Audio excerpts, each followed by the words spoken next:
The other time we used it was showing it as if it was falling down against the mountain, and it was pushed out of a helicopter. We thought this was going to be a one-time deal. The dummies, they survived. I mean, there were a couple of parts were scattered, but we sent out a couple of guides, and they came back with the dummies, and we did it again the next day.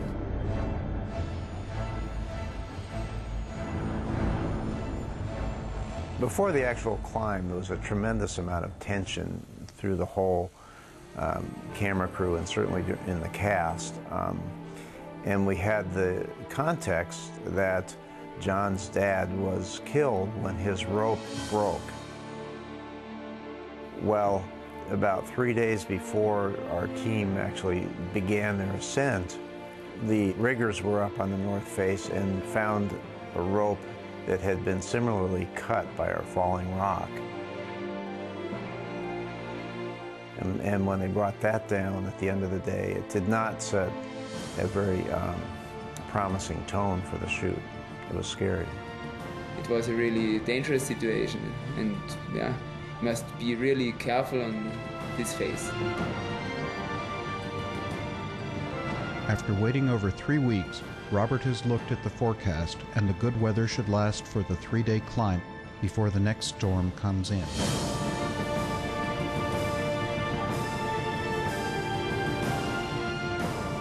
So all of a sudden, as soon as we changed plans from Friday to tomorrow, the butterflies hit my stomach. I will have to concentrate on calming them, relieving them. Not much stuff, really. Probably pretty light. I think I forgot to bring my checklist, so I have to use the unreliable mental checklist. It's smashed in my butt, but it still adds almost half a pound, even though it's so light. So. Oh, and I have this. I bring along. No picnic, because this climb will be no picnic. The big day has arrived. Hi. Swiss out. Just the air. Hi. How are you? Oh.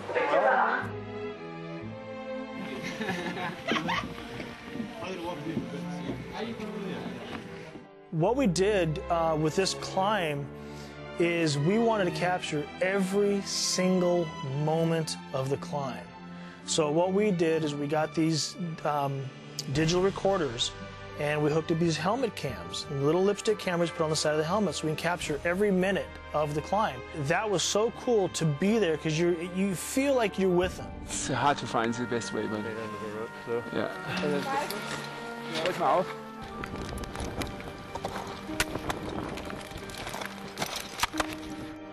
Hey, John! Hey! Stop!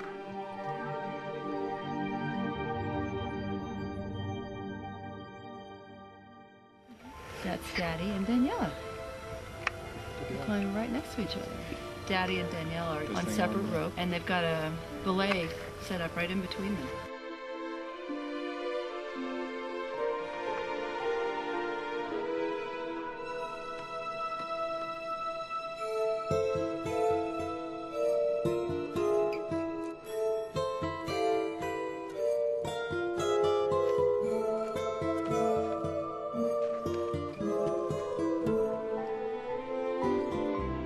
With this film, because John was climbing to honor his father, and because he was climbing with his wife and his child right next to him, or right nearby him at the hotel, right at the base of the mountain, you have that context of relationship.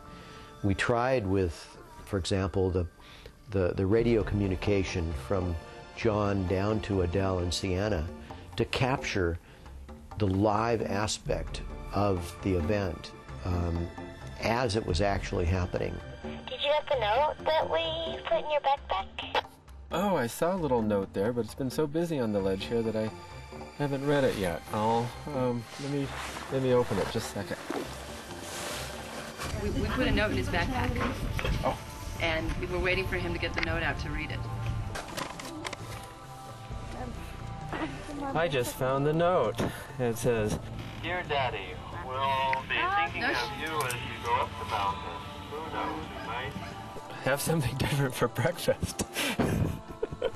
And then love, love, love, love, love, love, love, love, love, love, love, love, Sienna and Adele here. That moment occurred basically because the Harlans trusted us and felt that we were trying to tell their story in an honest way, and that's the reason why they were willing to let us film that.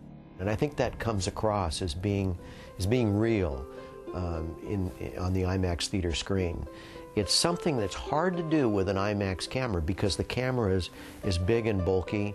You can't just turn it on when something is ready to happen. You have to set things up and get them ready to happen and then go. But I think we succeeded in this case in getting very, very real emotion in this film, something that we've been striving to do, and we've been successful in the past, but I think in this film, I think it really does come across. Kids have to learn how to write first. Kids have to learn how to write first. It's nice. That's great.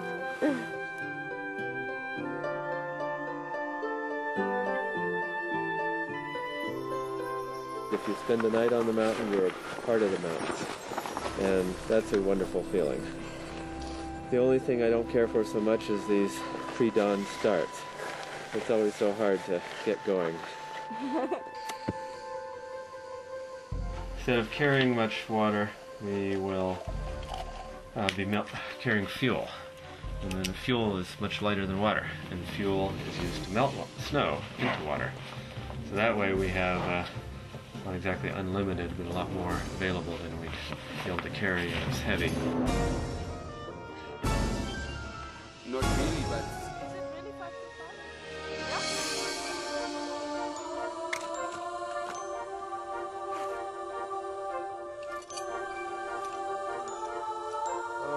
Okay, turn. All right. Take off. Actually, the scariest move, especially for Daniela, who has short legs, but for me too, was stepping off the bivouac ledge. It's a high step in the darkness and there's the void below, and couldn't slip there, couldn't trip, because if you did fall, then you'd pendulum, 50 feet down and across.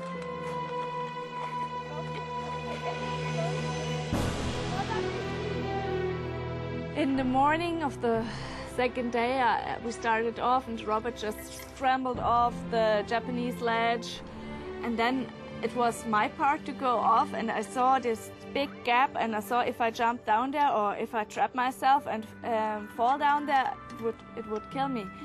And then this was like, ooh, if this mountain is going like this all the time, how often do I have to risk my life?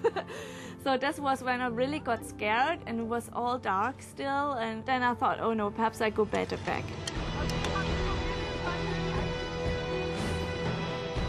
I decided, well, I go on. And it was so funny, after this decision, the sun rose, and soon after I was so happy I went on. Feels great to be at last in the middle of the wall. But while I'm climbing, everything is going very smoothly. Everything is wonderful. And then when I sit and start thinking about the climbs that the rest of the climb to come, then it's easy to start getting nervous again. So, a good idea. Have you been here in the winter? Here not, no. No. I did look similar now. Here, the snow caves that they dug when Dad lived in for all that time must have been right in here. Yeah, but I think at this time there was much more snow here. Much more snow then? Yeah.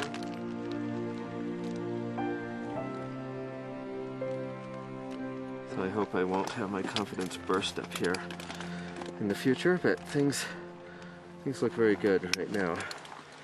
And you never know. That's the big thing about the Eiger, is that, from what I hear, it's my first time on it, but the changing conditions can be not so bad, or it can be very bad, and it can change from not so bad to very bad very quickly.